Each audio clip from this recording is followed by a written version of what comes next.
All right, American in Leeds podcast here. I'm short notice joined by Gear. Am I saying that right? It's Jer, but Jer. everyone gets it wrong. It's Jer. It's short for Jer. Jer. So yeah, Jer. Irishman. Yeah. And you've got a YouTube channel, and talk to everybody about that and where they can find you.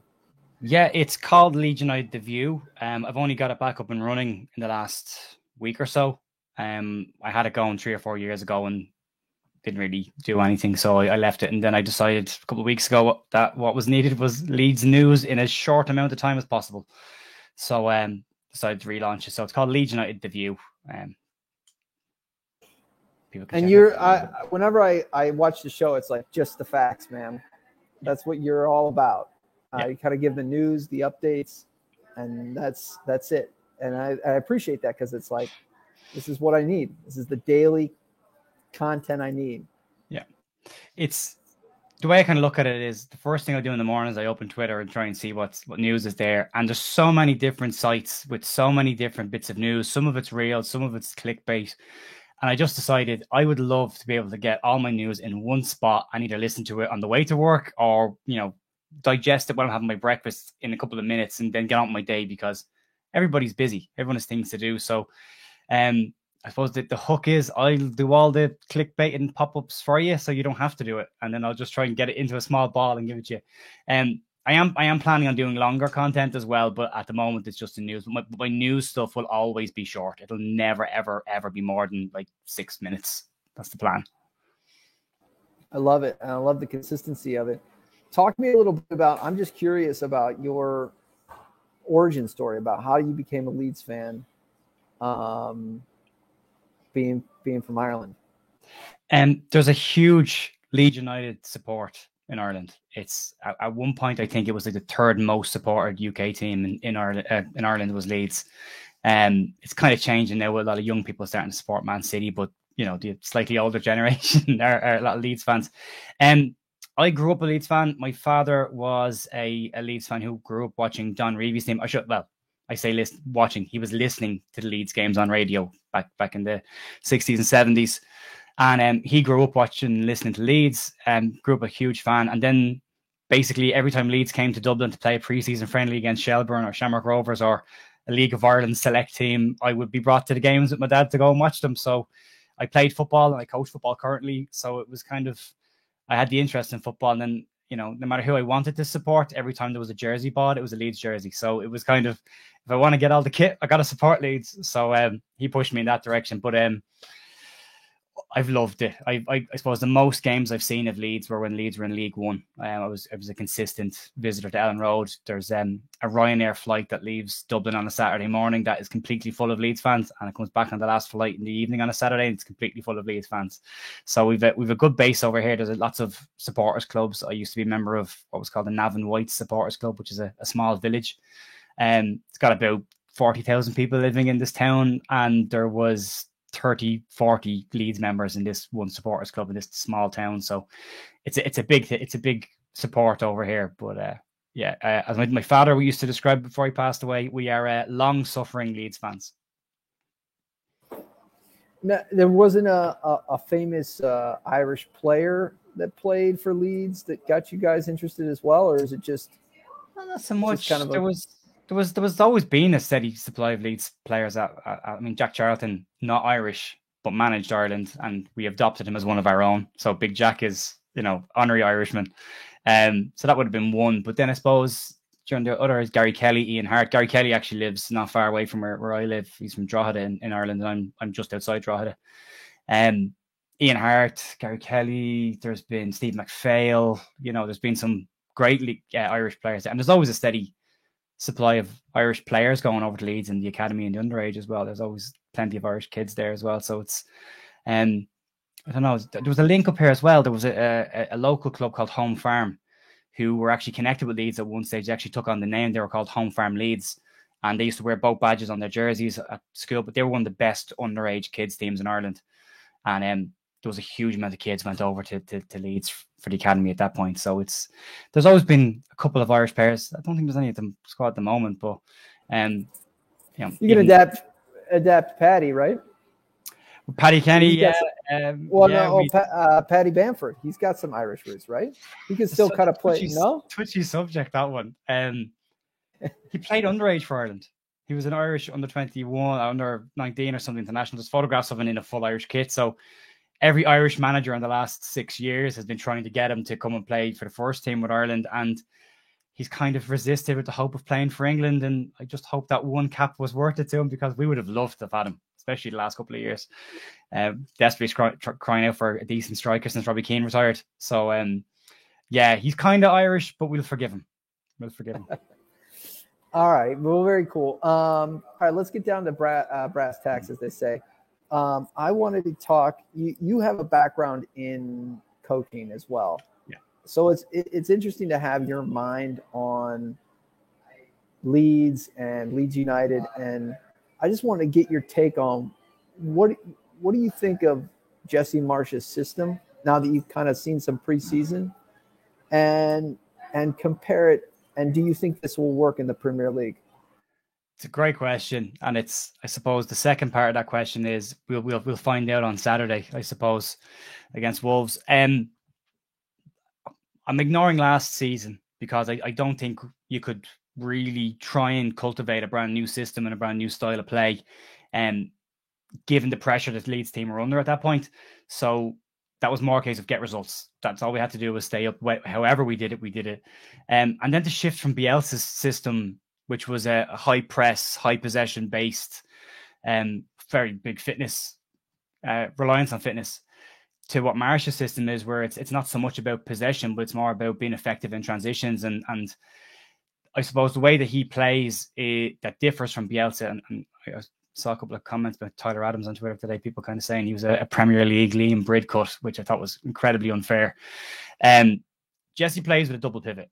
So a double pivot is 2 6s or 2 4s, depending on what country you're in. It's your 2 central defensive midfielders. And then he plays with 2 10s essentially in front of that as well. So 4-2-2-2, and then 2 strikers.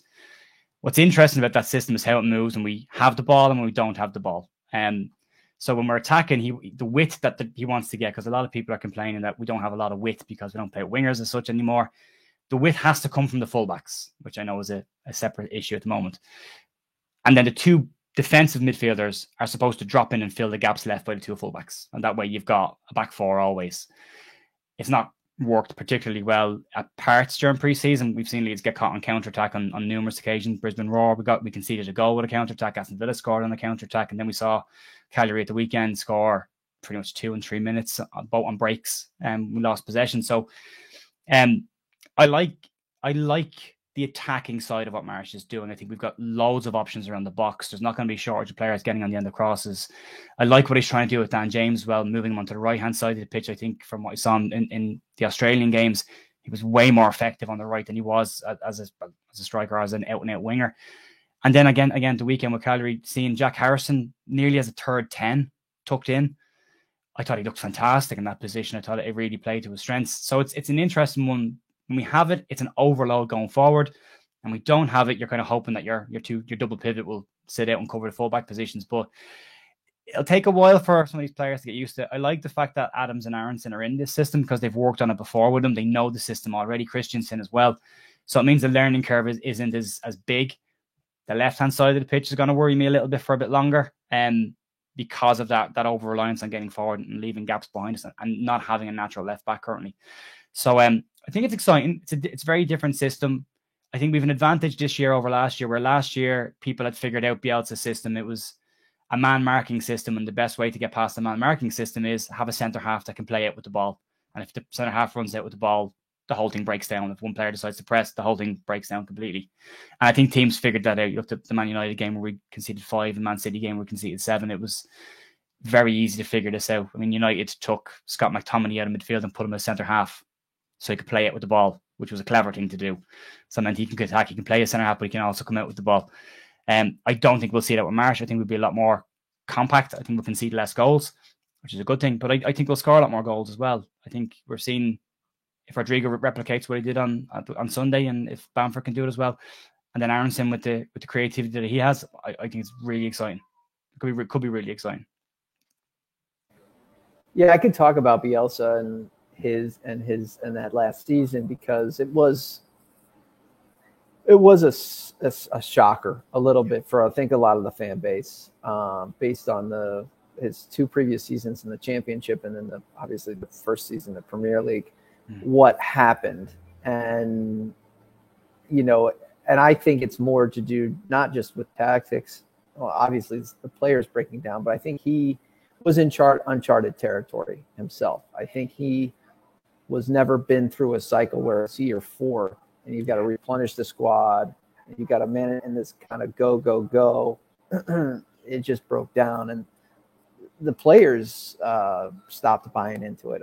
That's apparently the report. Yeah. And so that was the tough part. But let's get back to Marsh Ball. Do you think that the weakness is really just out wide and in transition? I mean, are those the two areas? Yeah, I think it was very, very obvious from the Australian games, and then I thought we'd kind of sorted it out in the first 45 minutes against Calgary, and then we conceded 2 goals. And for me, it's counterattacks. We just have to be really, really careful on counterattacks. I mean, the goal Villa scored from us was our corner, and we crossed the ball in, lost the ball, and conceded straight away on a break. So, it's one thing. That's, for me, that's all it is. It's just, if we can not get caught on counterattacks, I think we'll be fine. But I don't think the counterattack system is just a Marsh problem. It was also a Bielsa problem. We were susceptible to being caught on counterattacks as well, and committing too many people forward. But as I said, I thought on Sunday it was looking a lot tighter, and then there was that crazy 5 or 10 minutes in the second half where it looked like we could have conceded 3 in a row back to back, and then it kind of tidied it up again. But I think you see from the attacking side of it, like 6 goals. I know it's preseason friendly, but still 6 goals. When was the last time we did that in a preseason friendly? Yeah, I know. And if you count the opportunities in the first half, I mean, you could have been even higher. Yeah. What are your takes on the center backs? And what's your favorite center back pairing? I would have said last year I would have liked to have seen Koch and Llorente together. I'm less excited about that now. I wouldn't have been the biggest fan of Liam Cooper.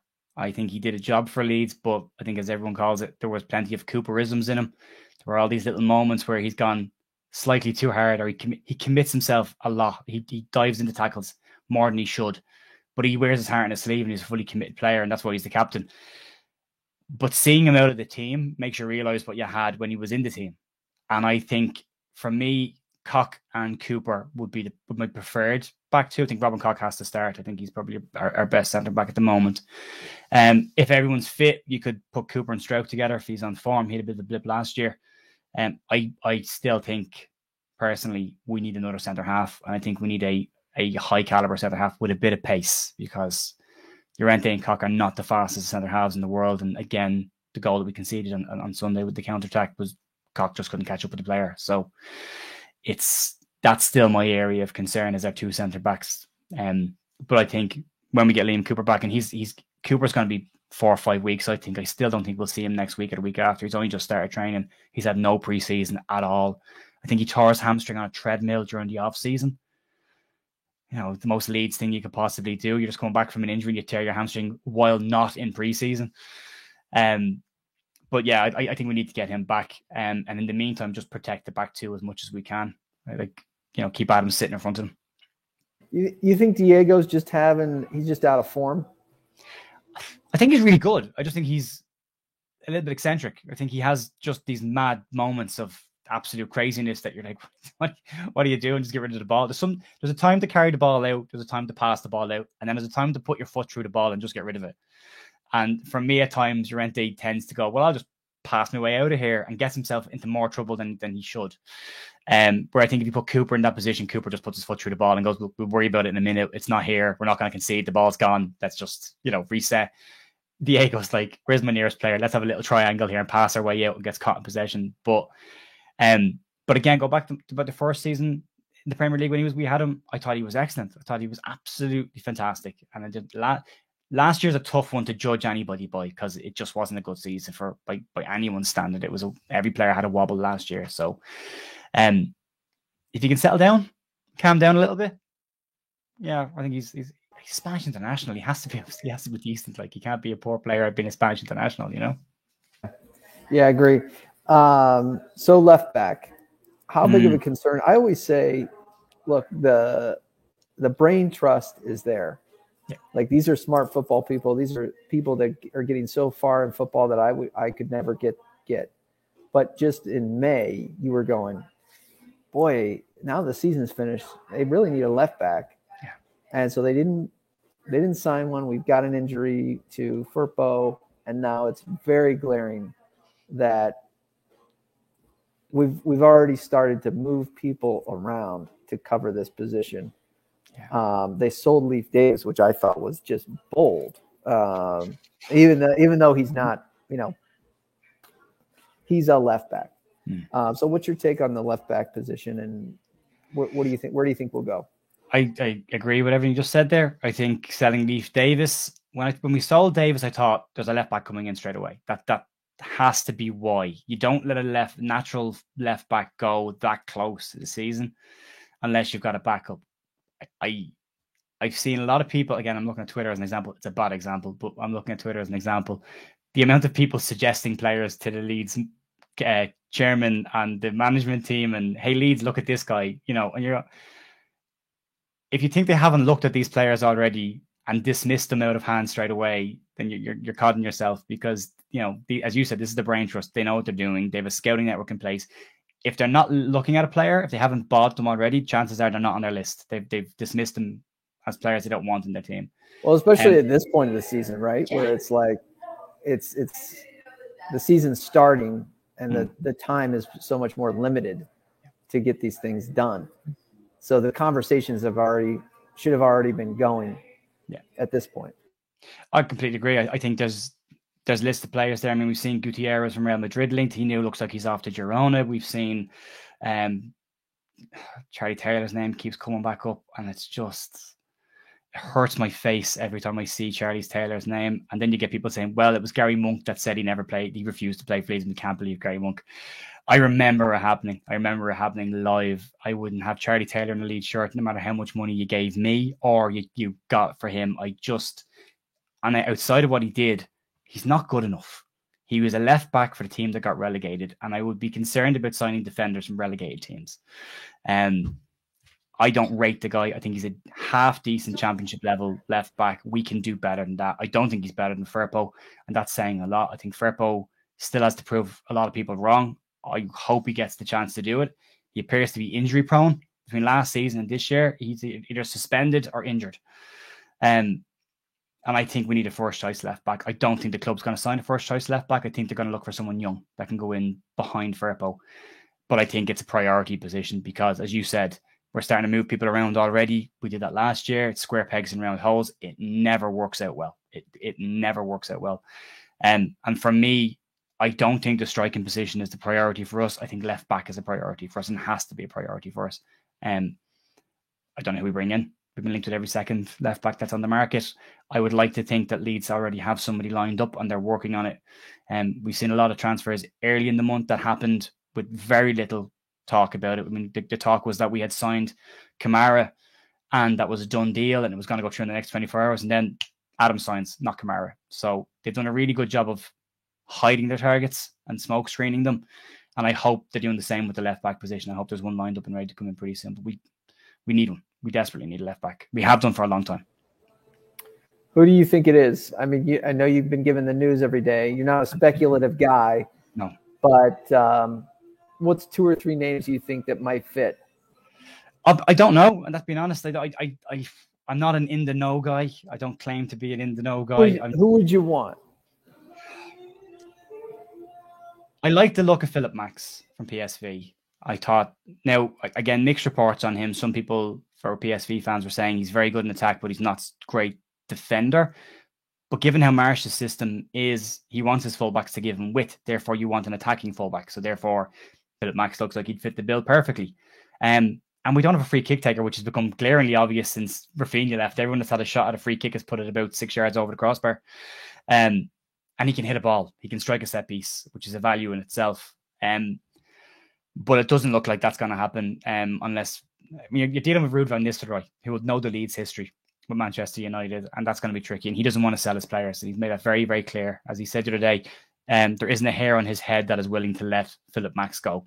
So 7 million looked like it was going to be a bargain. I think if Leeds really wanted him, they're going to have to push the ball out and actually put a bid in where PSV can't say no. I think you're looking at probably 17 to 20 million in that region to get somebody like that, to make them prize them away. But the longer it goes and the closer we get to the deadline, the more clubs can demand what they want. The more the prices are only going to go up because it's a captive audience then at that point, and you can demand what you want because they're running out of time and clubs are going to have to pay it. He's the standout to me. That's the one that I would look at bringing in. I think if Firpo's back, then you've got a good left back option there, swapping them. And Marsh rotates the system and rotates his players. So you've got two good attacking left backs there. And yeah, we'll see what happens. Defensively, they're probably both not great, but attacking wise, I think they're both fine. Fingers crossed. Do you watch many other teams? How would you preview Wolves and Leeds here, and maybe the first couple games? What are your thoughts? I think we're in a good spot for Wolves, looking at the amount of injuries that Wolves have and high-profile injuries that Wolves have coming in. Again, Wolves are missing possibly 8 players coming into the Leeds game, which we're missing a couple as well. And no point in hiding that as well. We're still missing, Dallas and Cooper's probably not going to be available for that game either. And Bamford's not 100%, but I think we're in a good spot with this. I think we're in a much stronger position than we were when we played them last year. I think the squad looks stronger. I think our midfield is significantly stronger than it was last year. And I think just the chances that we're creating in the friendlies bode well from when we play against Wolves, because Wolves will give up opportunities. They will give you chances. We saw that when we played them last year. So I think we're in a really good spot. I don't know whether it's just the off season and me being overly positive because of what I've seen us bring in. I am normally an eternal pessimist when it comes to Leeds. I expect the worst to happen every time we walk out on a pitch. But I don't know. It's a strange year. I feel a little bit more positive about it. I think that we're in a good spot. I watched you guys, yourself and Michael, do a review for the start of the season as well, and I think you described August as a very winnable month, and I think it is. I mean, you've got Everton in that ballpark as well, and I think Everton are going to struggle. I think they're in big trouble. I think bringing in 2 Burnley players was probably not the smartest move, especially defensively.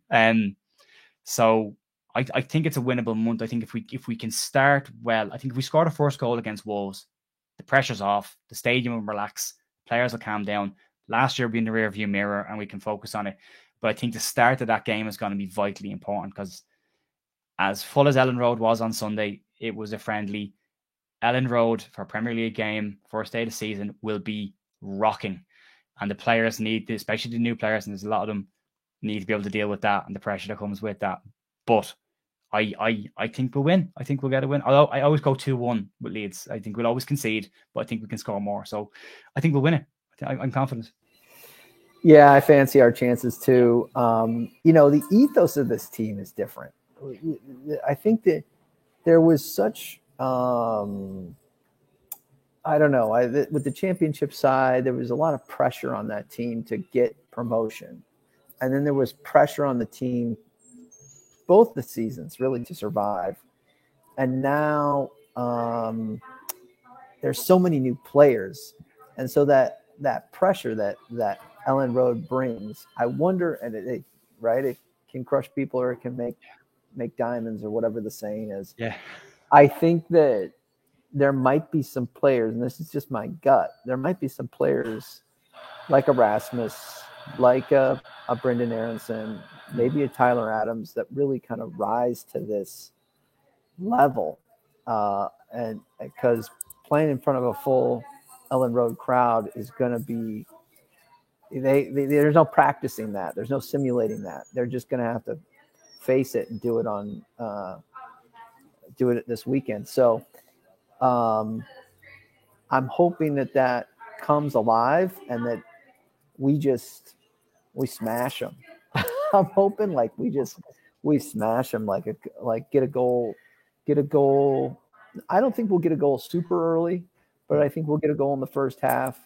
And then, the thing that the Bielsa teams, obviously they control the game by possession and really running it really felt like minutes 70 to 90, we were running teams off the pitch. The energy was just so high, but we couldn't sometimes get that goal that just put them away, where it was like, they're not coming back from this. You know, the game was still in balance, or the team could come back into it. That's what I'm hoping. And Marsh has used the term ruthless. I want us to be ruthless in front of goal. And that's what I'm looking for. That's why, even though it was a Series B team, that 6-2 told me something that was like, we're still coming, which Bielsa sides did. But sometimes we struggled to put them away, even though we were creating chances and running them off the pitch. We didn't get that final goal, and so that's what I'm hoping for comes to fruition. Go ahead. I think it will. And what I really liked, and the ruthless thing is, I thought was glaringly obvious on Sunday. I mean, tap-ins and OGs. I want to see them all day long. I go back to, I think it was Alex Ferguson's last year as Manchester United manager. I hate to use a Manchester United reference, but just to prove a point, Manchester United's second highest top goal scorer that season was OGs. They got into positions where they just drilled balls across the box from like really tight areas, and they hit off people and went in. And if you look at Aronson, for example, like his assists, 3 assists, they were all in tight, well, bar the absolute wonderful pass that he played from long distance. The other ones were in and around the box in tight areas.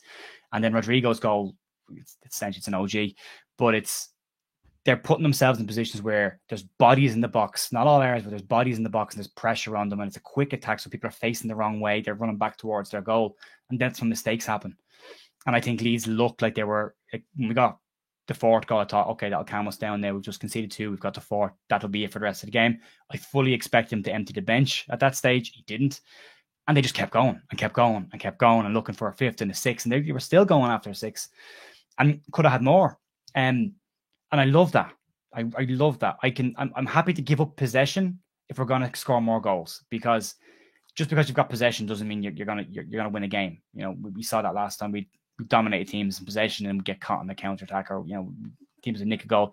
And to your point, Alex, we didn't kill teams off when we had the chance. We didn't have bodies in the box. Like, I felt so sorry for Dan James last year. Not only the stick that he got from people, but this is a winger playing up front for the first time in his career. And all of the pressure of keeping Leeds up is on his shoulders, and he's not a finisher. And he's expected to do it. So you look at that and go, well, even if we did create chances last year, chances are we weren't going to score them because we don't have a natural finisher in there. This year, I think it's different. I think if you look across the park, you got Rodrigo looks like a different player. He looked really confident in front of goal, wasn't afraid to shoot. Bamford looked relieved when he scored his first. You could see it on his face, which is great. Aronson looks like he's going to have goals and assists in him. I can't wait to see him in the Premier League. I think he's going to be an absolute star. And then you look at Rocket behind him as well. He's super creative. And then you bring in James, you bring in, who else am I forgetting about here? Harrison. I think Harrison's going to have more goals because he'd be in a much closer area to the goal. And I think you'll see Jack get a lot more goals as well. So I think all of a sudden it looks really good from an attacking perspective, sort out the back issues. And I think when we do score goals, I think we'll score a lot. Yeah, I love it. This is going to be, you get me excited about the season. What do you, my shoulders. Yeah. What do you, who's the attacking player you feel most excited about? It's Aronson. Yeah, Aronson. And I was relatively excited. Like when we were linked with him at Christmas and I saw him playing playing in Europe against Bayern Munich, especially the first game they played against Bayern Munich, I was really excited about him. I thought, this kid's good. Then you look at the transfer fee that went with him, you're like, you kind of have to be good now. That's a lot of money. It's pretty close to the Rodrigo fee. It's in the 20s of millions. It's a lot of money for Leeds. You kind of have to be good. But he doesn't seem to have any pressure on his shoulders at all. He plays with a complete freedom. Like the distances he covers on the pitch are excellent. His passing range is excellent. He gets in around the box. He's not afraid to try and get shots away. He looks for players. And his link-up play is really, really, really good. He wants the ball. He looks like he wants the ball. Yeah. There's no fear. Zero fear with him at all. And what I really liked was the intricate little triangles around the edge of the box that you were getting from Aronson, Bamford, and Rodrigo working together in these little pairs and these little balls around the corner, and he was running onto them, then square balls back. That's rehearsed stuff. Like that's 3 players who've been working on these patterns of play every single week in preseason. You can see that they like it and it's working. And if that clicks, first day of the season or even a couple of weeks into the season, I think teams are going to be very worried about Aronson. I hope we have him on a very long and locked down contract. I hope there's a massive buyout clause in that contract, because I think by the end of the season, clubs are going to be looking for him. I think he, as we said, there's no fear there. He's a super exciting player. And as you said, he wants the ball, but when he gets it, his first thought is forward. Go forward straight away. Like, it's not sideways or backwards. It's give me the ball, we're going that way.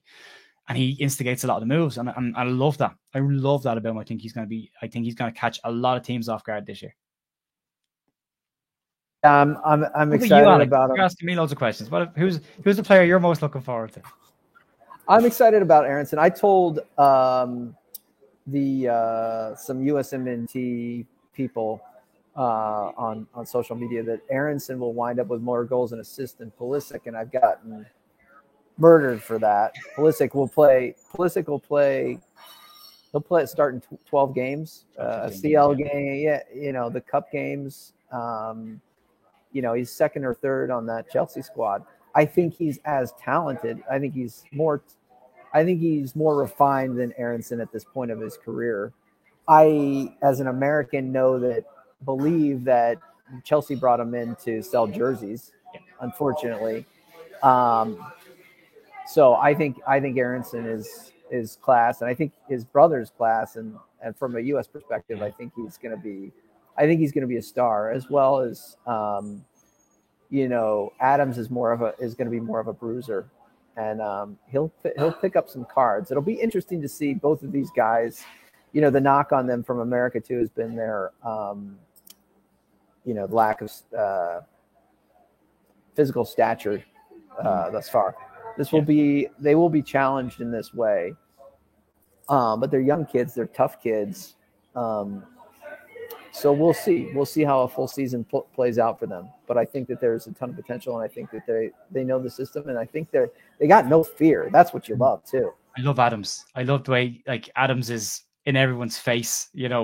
He comes across as this real quiet, nice kid in his interviews when he joined Leeds, and then you see him getting in Jordan Ayew's face after him leaving the foot in a little bit, and he's like squaring up to this guy who's a foot and a half taller than him. He's like, not afraid of you, pal. And then there was one of the Leeds players said something to him at one point about a tackle that he made, and he just turned around and you could see by his face whatever he was saying back wasn't nice, but he wasn't taking any crap from anybody. I like that. We need that. Calvin Phillips was that player for us who would just break up people, get the ball, pass it. We need that. And I think those kind of players are always become fan favorites in Leeds. I mean, Christensen is already being spoken about as fan favorite, like he's the new Berardi, he's the warrior. I'm going, by the end of the season, Tyler Adams is going to be that player. People are going to be talking about Tyler Adams by the end of the year. He might not be the flashiest player we've got, but he's one of probably the most effective players that we need. He'll break up the play, he'll keep it simple, he'll start the attacks, he'll win it, pass it to Rocket, and then we're gone. That's how I think it will work. And I think having these players who are not afraid to mix it up and get in people's faces and be a bit aggressive when they need to be. Like, Leeds have a reputation, and we should lean into it. Like, we should be a tough team to play against. People should not want to play against. We should rough teams up. We've been very good at that. And I'd love to see that happen again. And I think Aronson from the other side will entice a lot of fouls. I think he will encourage people to foul them. And we'll get a lot of free kicks, and teams will get a lot of yellow cards just because of how he plays. So different ends of the same coin. But I think they're both can be very effective. I can say this to you, Alex, and you'll understand what I mean. Just because they're from America doesn't mean they can't play football. There's this tag of being, well, he's an American, he can't play soccer. And then there's Jesse Marsh is American, so he can't coach soccer. And yeah, I heard someone say something about America a long time ago. If the Americans ever get football right, they'll dominate world football. If they ever get the system of it right, and you look at it, what the American system has done with the women's game, they have that locked down. It's one of the biggest and best teams in the world.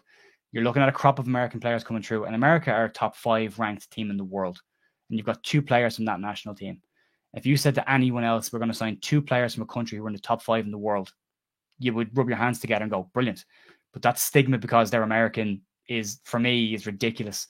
And what's going to happen is a lot of people are going to look silly, who said a lot of things about them when they were signed, because from what I've seen of them so far and what I've seen them playing for the national team, these are 2 very, very high quality players who will be very effective for Leeds. Yeah, I mean, I think we got athletes here, and I think that the sport is continuing to grow. It's slower than I think a lot of people wanted. It's the MLS, if I read the reports correctly, I think have just passed. They passed hockey, and they might have passed baseball. Wow. For the third biggest league now in the United States, outside of the NFL and the and basketball, NBA. So I think, yeah, it's going to happen. I think the athletes are here, and it's just a matter of, this World Cup will do a lot for the game in the United States. Yeah. Especially every sports fan, whether doesn't matter what they like, baseball, hockey, American football, will be watching that game on Black Friday here after they're, doing whatever they need to do with their families because it's Thanksgiving. Everybody's off those 4 days. Yeah. So that Friday, every single TV set will be, almost every single TV set will be watching that game. Passive fans will be watching that game that know nothing about the sport, that can't even name a player. Yeah. Will watch that game against England. And so there's a lot of pressure on that game. If we get throttled, I think even if let's say it's 3-0 to England, I think even that will be okay because they'll see the national team, and that's going to be big. If they win, that's going to be crazy, and I know it'll be bad for England and all that stuff. But if they win or they draw, I mean, it'll be incredible for the sport here. Yeah. I wanted to touch base. The main thing I want to get to is the kits. Oh no, I got one. We'll go to the kit. Because the kit just dropped. But I want to get. I'll do the three that signed yesterday first. Gelhardt, Somerville, and Greenwood. Yeah. Who out of those three are you most bullish on? Joffy's the one right now who's ready to go. And I wouldn't be afraid of starting the season with him up front if Bamford wasn't 100%. I would have no issue with it. Seeing what he's done in pre-season, he looks to have stepped on again from last year even. Greenwood is a midfielder and not a striker. What's the knocks on Joffy? If we had to create knocks on him, what would somebody say about him? How do you mean? Like, what's his negatives? Like, if somebody were to be like, he's not tall enough. No, I don't think that's an issue. I don't think that's an issue either. But what would somebody say? His timing of his jumps are very good for a guy that's not huge. We saw it with Norwich last year, the goal that he got, the flick on for Rafinha, and then the tap in that he got in the back of it, the goal that he scored against Brisbane in pre-season. He times his jumps very well. You don't have to be a big guy to be good in the air, and he clearly works on that. He's broad, like he's as wide as he is tall. He's a square, and he's a very effective square. But he's good in the air. He times his jumps very, very well. I think centre halves take him for granted and think they don't have to jump up as high because he's so small, and then he out jumps them. So I think that's great. The only negative is experience, and that's just something that's going to have to come with time. Like knowing when to make runs, knowing when to hold up the ball, knowing when to link the play rather than run with the ball. It's little things like that. Knowing when to pass and not to overcarry the ball. That's going to be the thing with him as well. But you don't want to stifle that either, because when he does run with the ball, he causes problems. So again, got penalties last year. Chelsea was an example of that. So I don't see a huge amount of negatives to his game. I don't want to overblow it with him as well. There's a lot of people losing the run of themselves with Joffy, but I think there's a genuine star there in the next 5 years. I think you're looking at probably an England international, no problem. I think he's well able for this level. I think he's shown that he can get better every season, and that's a benchmark of a good player. You got into the team, but have you stagnated and stayed at the same level, or have you pushed on and got better at the things that you're good at, and have you worked on the things that you're not so good at and made them better? And I think from looking at preseason already, his movement is much better, his timing is much better, and he looks more physical again. So I see very few negatives with the guy. I think experience is the only one. That's maybe why there's reluctance to maybe push him in straight away. He's still young, and you want to give him that time to develop properly. But sometimes when a player's ready, they're ready. As the saying goes, if you're good enough, you're old enough. So I see very few gaps in that kid's game. What would happen through experience? I mean, what is gained through experience? Just where to be, positioning. Yeah, movement. And you see what good strikers position themselves between centre halves. Like when the ball's out wide, you'll see them just splitting the centre halves and getting on the end of things, or coming around the blind side of it, centre half. A lot of it is just down to positioning and movement and knowing two passes ahead where the ball is going to be. You know, we always talk about that with Pablo Hernandez. Like you could see 3 passes ahead, and no one, you know, they call it third man running as well. So if center midfielder has the ball and he's passing to the winger, he's gone. He knows the next ball is going to be into the box. Get yourself in a position to run in there. And I think that's something that you'll see getting better over the next couple of years with him as well. The more of these little phases of play that they work on, these little rehearsed patterns of play that Leeds seem to be doing, I think you'll see an awful lot more of that from him as well. But that's just going to come from playing matches, and he has to play games. Part of me is reluctant to see Leeds bring in a top class striker, because then that guy plays, and then Joffrey doesn't, or he plays some games but not as many games as maybe he should. I'd like to see someone come in that's maybe a long-term replacement for Bamford, you know, maybe a bit younger. I think that the talk about Callum Wendu is probably the perfect spot for that, because you've got a couple of years with him before he's peaking. He's only in his early 20s. You got 2 young strikers with him and Joffrey coming up together. That would look really good as well. I'd hate to see his development stopped by us bringing in a top-class striker, and then Bamford going for a period of time without an injury. You've got there 2 guys then you've Rodrigo, and then you've Joffrey, and you're like, you don't want that. You want them pushed at this stage. I think he's ready to go, and they take the shackles off him and let him go. Yeah, it looks like Marshall try to, at least early on, get him as an impact sub. I'm hoping that he comes on consistently, especially with the 5 subs now. Yeah. Greenwood and Somerville. I like Greenwood. I didn't like him as a striker. When he came in first to the senior team, very good at under 23 level, looked the part there. When he came into the senior setup, he looked nervous. He wasn't getting involved in the game. You said about Aronson being hungry to have the ball. Greenwood didn't look like that kind of player to me. He looked like he was kind of happy on the periphery of the game, and I'm not doing anything wrong, rather than trying to go and do things well. But Marsh put him into midfield against Brentford last year. I think we saw a completely different player. I thought he was excellent in that game as a deep line. As probably a deeper 10. And I like him in there. I think he's tidy on the ball. He looks a lot more confident in there. I think the last 3 months of last season possibly saved his Leeds career. I think he may have been heading out on loan this year, or heading at maybe, you know, going out permanently. But I think the last 3 months showed that there's another side to the player there as well. Not as a 10, but as an 8, or, you know, an out midfielder. And to put him in against Brentford, knowing the pressure that was in that game last year, and for him to put the display on that he did, huge amount of credit deserved for that, because that is not an easy thing to do. Like, we have to win to stay up, and you're putting a guy who has been on the fringes of the first team. You're starting him in a position he doesn't play in, and then he goes and has the game that he has, and you're like, well, okay, there's something in this player here. And again, he's looked really good in the preseason games that he's played as well. And I think he's one of the players that's adapted to Marsh's system the best, and you can clearly see that Marsh trusts him.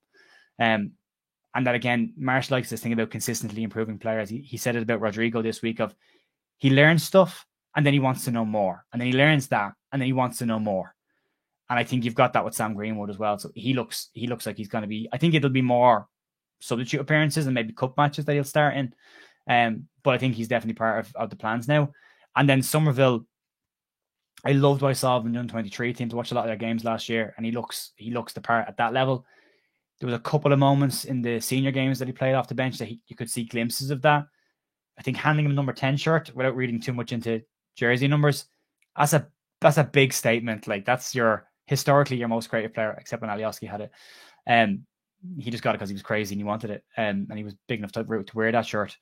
But giving him that jersey, I think, is a long-term investment in him as well, to say that we've signed on a 5-year contract, giving him number 10 shirt, we see this guy as the next creative attacking player that we have, the next Rafinha, the next Pablo Hernandez, whoever it is.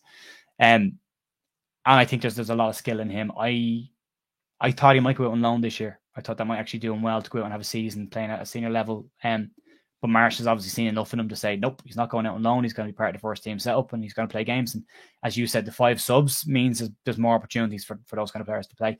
So I think, I said it yesterday in the news video that I did, signing those 3 is huge. That's the investment in the future. That's the model. Yeah, the 10 jersey is an interesting topic. I'm not, yay or nay on it. I think at least I don't know enough about the history of the club here. The 9 is a number I feel like it leads. I don't know if this matters as much in football. The 10 is obviously an iconic number. but I don't know as many 10s. Yeah. Is the 10 a big shirt to fill? I mean, big players have worn it. Lorimer wore it. McAllister wore it. Rafinha's worn it. Just we've had some bad 10s. We've had some bad choices for 10 as well over the years. But for me, a 10 is the number 10 represents. Just as a coach, we reference certain positions in the pitch. Like we talk about the 6 as a deep line midfielder. With Leeds, 4 is your deep line midfielder, and 4 is obviously an iconic number that Leeds have as well. With Billy Bremner wearing number 4, and that being, Leeds players wanted Calvin Phillips to have that number 4. Seeing Calvin Phillips wearing number 4 for Man City and never wearing it for Leeds is, it's a different conversation, but it hurts a little. But that one's number 9 is your out and out striker. That's you're giving your number 9 to your number 1 striker. That's what that is always going to be. Your 10 is your creative player for me, and that's your second best player, or that's your jersey seller. That's the one that's going to shift shirts, because people buy 10s. Kids like the number 10 as well. It's the cool number. Like Maradona wore 10, Pele wore 10, Ronaldinho wore 10. Messi wears 10. It's that kind of a number. Give it to a young lad like Somerville. I think it's a big number to wear, and if you can handle the pressure of it, great. But I like the fact that they've been bold enough to give it to him, and he's bold enough to want them. I'm assuming he went to Leeds and said, "Number 10's free, can I have it?" I'm assuming that's the conversation. I'm sure. Yeah, I'm sure. Well, good on him for having the phrase I think of as moxie. Yeah. To have it. All right, let's talk kits. So the yellow kit just dropped. I think it's disappointing. I had it up. I'll try to pull it up if I didn't. Yeah. Let's see here. Yeah, here it is. Here's the video. Let me turn this down. I'll try and see this works on the camera. I've got a ring light on the camera, so it might not work, but that's it. Look at this thing.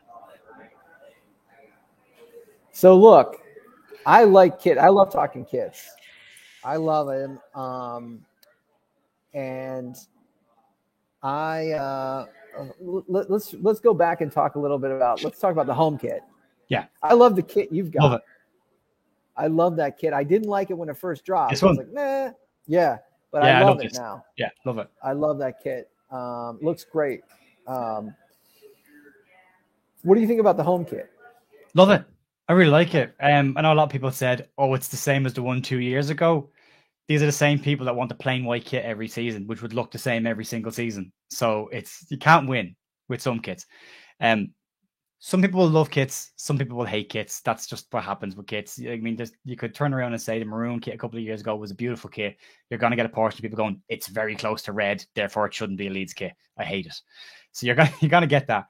But we got so much promise this year that we were getting a yellow kit finally. And I remember someone saying, it wasn't Radrizzani and Orta's time. I think it was Bates at the time was in charge. Possibly Bates, possibly Chilino. It was Chilino's team.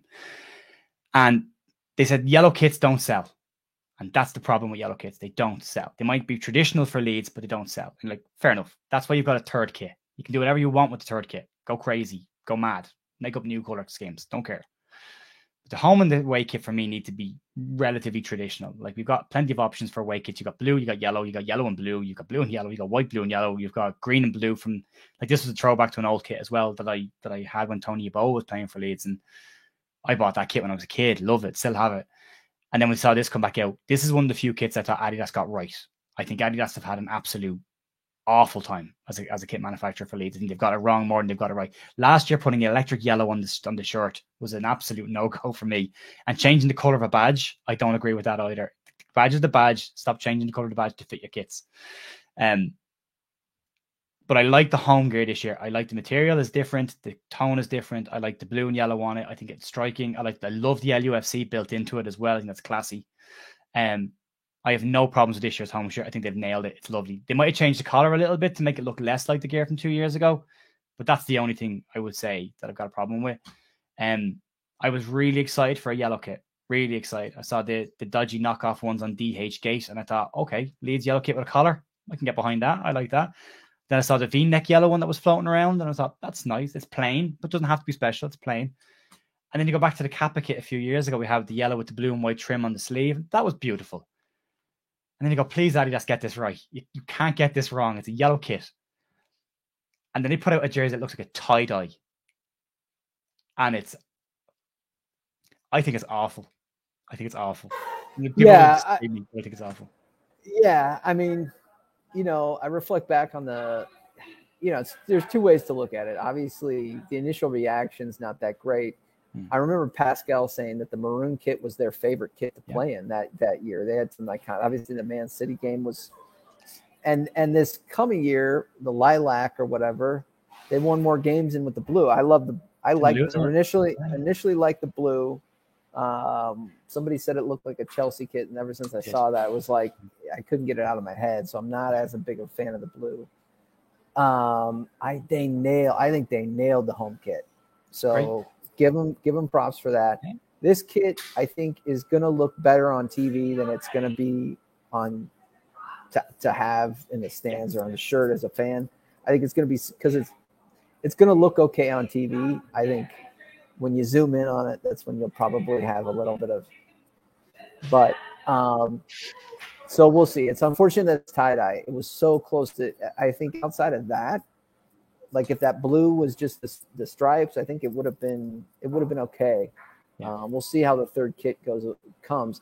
I mean, now that Phil Hay had an article about the delay in the kits because of Adidas. Yeah, I was talking to my buddy. So my origin story to Leeds is a Tottenham fan and a Liverpool fan challenged me to follow the Premier League.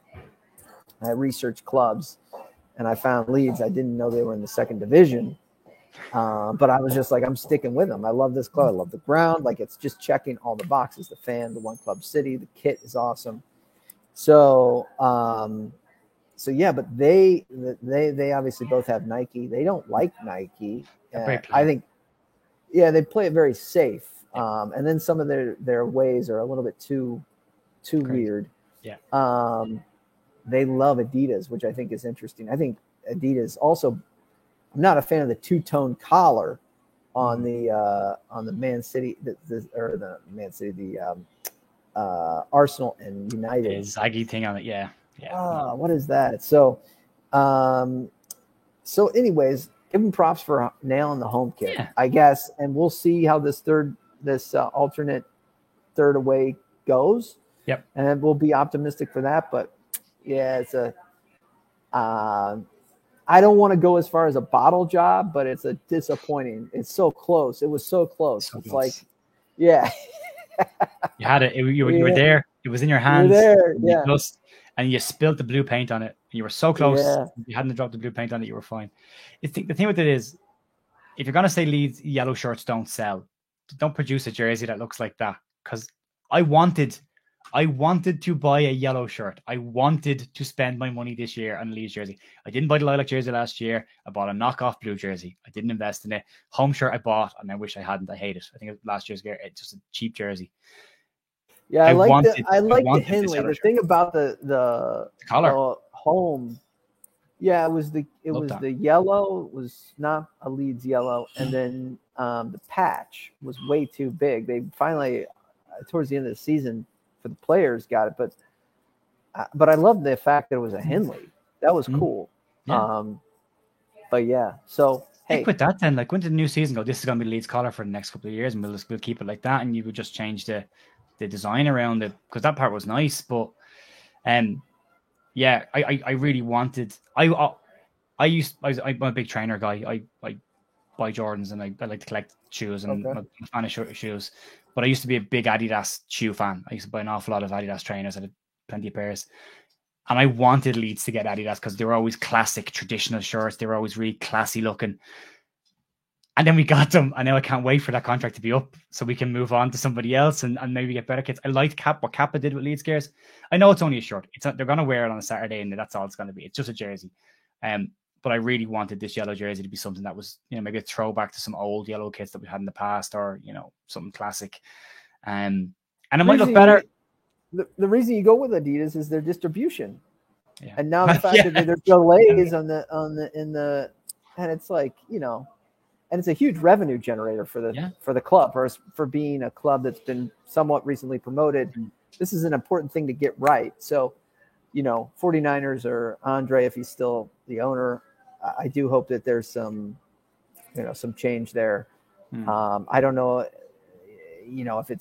if I personally was the owner, I'd be a little bit scorned by that. So you got some dogs. It's cool. All right. My dogs are going crazy because apparently someone's rang my doorbell. I don't know who it is. Here, I'll let you go. If you want to check out Jeer's channel, it's The View. Yeah. He does the facts. News. It's a great part of the morning. Get your news. Have it on the background. Brush your teeth. Go to work. It's awesome. Thanks so much, Jeer.